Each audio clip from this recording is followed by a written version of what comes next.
Konnichiwa minasang. Hai minasang. Jadi kali ini Vini akan ngajarin kalian tentang apa aja ungkapan ketika kita memperkenalkan diri di bahasa Jepang. Pertama, kalian harus tahu kalian mau ngenalin diri itu di waktunya itu pagi kah, siang kah, atau malam kah. Jadi kalian harus tahu itu untuk sekedar menyapa aja dulu ya kan.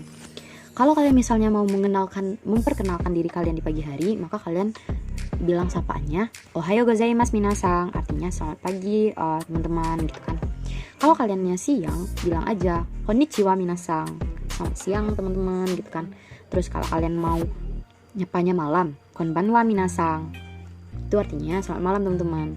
Sebelum kita masuk ke topik memperkenalkan diri, kalian harus tahu dulu kalau dalam perkenalan diri itu kalian cuma nyebutin hal-hal yang pengen kalian sebutin aja, seperti kayak nama kalian, asal kalian dari mana, rumah kalian dari mana, terus kalian itu siapa, atau kalian misalnya kayak kalau lagi sekolah ya kalian ya siswa atau jadi mahasiswa dan lain-lain, atau kalian boleh ungkapin hobi kalian apa di perkenalan juga nggak apa-apa.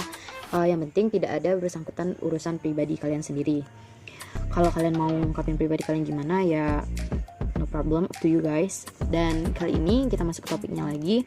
Jadi sebelum kita bilang nama kita itu siapa, ada basa-basi dalam bahasa Jepang yang biasa dibilang hajimemashite, perkenalkan gitu kan. Baru watashi no namae wa bla bla bla des. Bla bla bla ini artinya nama kalian itu siapa. Misalnya kayak nama aku Vini, tinggal bilang watashi no namae wa Vini des. Watashi artinya saya, no namae, partikel no dengan namae menyebutkan nama saya Vini des. Jadi watashi no namae wa Vini des, nama saya Vini. Terus kita juga bisa bilang asal kita dari mana dengan adanya clue kara kimashita, artinya asal atau kampung halamannya dari mana. Tinggal bilang kalau misalnya dari Bukit Tinggi kara kimashita, atau dari Solo kara kimashita, berarti saya dari Solo atau saya dari Bukit Tinggi. Terus setelah itu kalian bisa nyebutin kalian tinggalnya di mana sekarang atau lokasi kalian tinggal sekarang. Misal kalau itu kampung halaman kalian dari Bukit Tinggi atau Solo, kalian bisa bilang kalau kalian sekarang tinggalnya di Padang, Padangnya di mana. Misalnya kalau kayak Vini di Limomanis, tinggal bilang aja Limomani ni sunde imas, berarti saya tinggalnya di Limomani. Terus setelah itu kalian juga bisa nutup perkenalan diri kalian dengan dozo yoroshiku onegai shimasu, artinya senang berkenalan dengan Anda. Dan setelah itu kalian bisa bilang apa aja gitu dengan lawan bicara kalian. Terus juga ingat ketika kita berbicara ungkapan di dalam bahasa Jepang, kalian harus ingat beberapa kata-kata yang itu wajib ada dan mungkin sering terdengar, seperti sumimasen, permisi, kayak gitu. Itu dalam bahasa Indonesia kayak permisi, atau excuse me gitu. Itu dalam bahasa Jepang sumimasen. Terus kalau kayak arigatou gozaimasu, kalau dalam bahasa sama artinya dalam bahasa Inggris kayak thank you, atau dalam bahasa Indonesia artinya terima kasih. Terus ada hai. Hai itu sama aja dengan iya, dan iye itu sama aja dengan tidak. Terus ada lagi sayonara, artinya sampai jumpa atau goodbye dalam bahasa Inggris.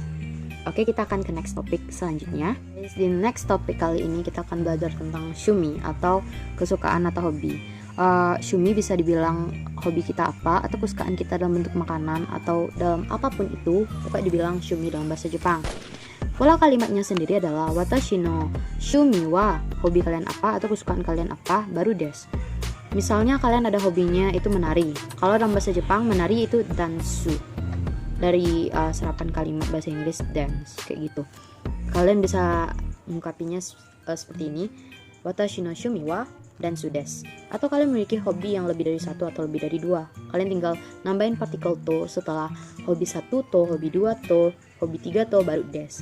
Seperti contohnya misal kalian hobinya menari, diving, dan menonton drama, kalian bisa bilang watashi no shumi wa dansu to diving to jugoku dorama des. Itu sama aja kayak hobi saya itu adalah menari, diving atau menyelam, dan juga menonton drama Korea. Kalau chugoku dalam bahasa Jepang itu sama artinya dengan Korea. Oke guys, topik yang ketiga kita akan bahas tentang kazoku. Dalam kazoku sendiri atau dalam arti bahasa Indonesianya sendiri adalah keluarga. Jadi dalam keluarga ada kalimat-kalimat yang itu wajib ada atau yang sering diungkapkan oleh orang-orang Jepang. Seperti cici itu artinya bapak atau ayah atau dedi atau apapun. Haha itu artinya ibu. Dan kalau kita punya kakak, kalau kakak laki-laki kita bisa panggil ani, kalau kakak perempuan ane. Kalau kita punya adik, adiknya laki-laki ototo, kalau adiknya perempuan imoto.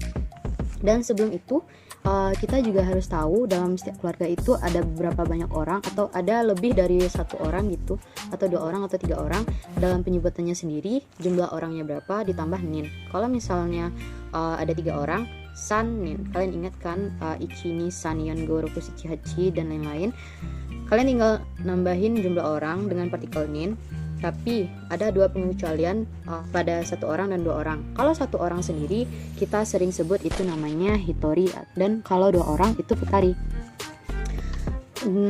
Oke, kita masuk ke contohnya. Contohnya sendiri, misalnya watashi no kazoku wa yonin desu. Artinya di sini jumlah keluarga saya itu ada 4 orang gitu.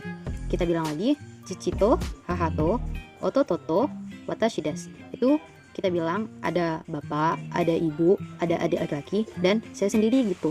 Terus kita juga bisa bilang dalam ungkapan ini apa kerja mama, kerja papa, atau status mereka gimana. Adik juga boleh, seperti kayak ciciwa komuin des. Artinya ayah saya itu seorang PNS, dan hahawa direkuta des. Berarti ibu saya itu seorang direktur, dan ototo wa hoka no gakusei desu. Itu kayak artinya adik laki-laki saya mahasiswa jurusan hukum. Kalau itu dalam bahasa Jepang. Terus cara pola kalimatnya itu sendiri sama dengan kalimat-kalimat lainnya, seperti menyebutkan nama berapa banyak jumlah orang. Watashi no kazoku wa yonin desu. Watashi no kazoku wa yonin desu, sama aja kayak watashi no namae wa fini desu. Cuma tukar kazoku dan yonin desu. Itu aja yang ditukar guys. Terus pola kalimat seperti menyebutkan pekerjaannya apa, sama aja kayak subjeknya subjek wa pekerjaan des.